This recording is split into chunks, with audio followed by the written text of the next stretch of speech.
है। शायद अगर आप वास्तव में कुछ चाहते हैं तो आप वास्तव में ऐसा करते हैं, लेकिन सच्चाई यह है कि हमारी वास्तविक प्रेरणा आलसी होती है और वह करती है जो सुविधाजनक होता है। उत्पादकता का नवीनतम बेस्ट-सेलर लेखक आपको क्या बताएगा? इसके बावजूद यह एक स्मार्ट रणनीति है, कोई मूर्खता नहीं। ऊर्जा अनमोल होती है और मस्तिष्क इस तरह बना होता है कि जब भी संभव हो इसे संचारित कर ले। लॉ ऑफ लीस्ट एफर्ट का पालन करना मानव का स्वभाव है, जिसमें कहा गया है कि दो समान विकल्पों के बीच निर्णय लेते समय लोग स्वाभाविक रूप से उस विकल्प की ओर बढ़ते हैं जिसमें कम से कम काम की आवश्यकता होती है। उदाहरण के तौर पर, अलग जलवायु वाले उत्तर की बजाय पूर्व की ओर बढ़ना, जहां आप वे ही फसल उगा सकते हैं, कोई अन्य नहीं। सभी संभावित क्रियाओं में से जो साकार होती है वह वही होती है जो कम से कम प्रयास में सबसे अधिक मूल्य देती है। हम जो आसान है उसे करने के लिए प्रेरित होते हैं। हर क्रिया में ऊर्जा की एक निश्चित मात्रा की आवश्यकता होती है। जितनी अधिक ऊर्जा की आवश्यकता होती है उतनी ही क्रिया कम होती है। यदि आपका लक्ष्य प्रतिदिन 100 पुशअप करने का है तो यह बहुत अधिक ऊर्जा है।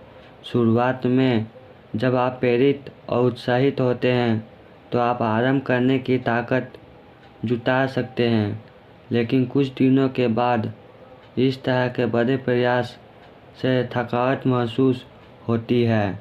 इस बीच प्रतिदिन 1 पुशअप करने की आदत से जुड़े रहने के लिए लगभग कोई ऊर्जा की आवश्यकता नहीं होती है, और एक आदत को जितनी कम ऊर्जा की आवश्यकता होती है उतने ही इसके होने की संभावना अधिक होती है।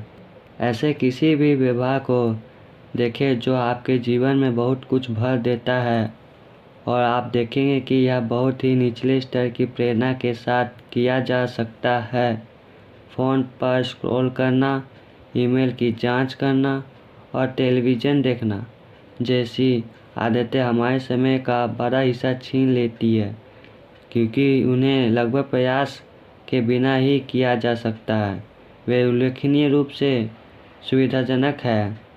एक मायने में हर आदत उसमें सिर्फ एक बाधा है जो आप वास्तव में करना चाहते हैं। परहेज फिट होने में एक बाधा है। ध्यान शांति महसूस करने में एक बाधा है।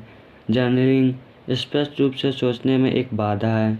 आप वास्तव में आदत नहीं चाहते हैं, आप वास्तव में वह परिणाम चाहते हैं जो आदतें प्रदान करती है। नीचे के पैराग्राफ 17 यह भौतिक शास्त्र का मूल सिद्धांत है, जिसमें इसे कम से कम प्रयास का सिद्धांत कहा जाता है। इस सिद्धांत के अनुसार 2 बिंदुओं के बीच का मार्ग हमेशा वह मार्ग होता है जिसमें कम से कम ऊर्जा की ज़रूरत होती है।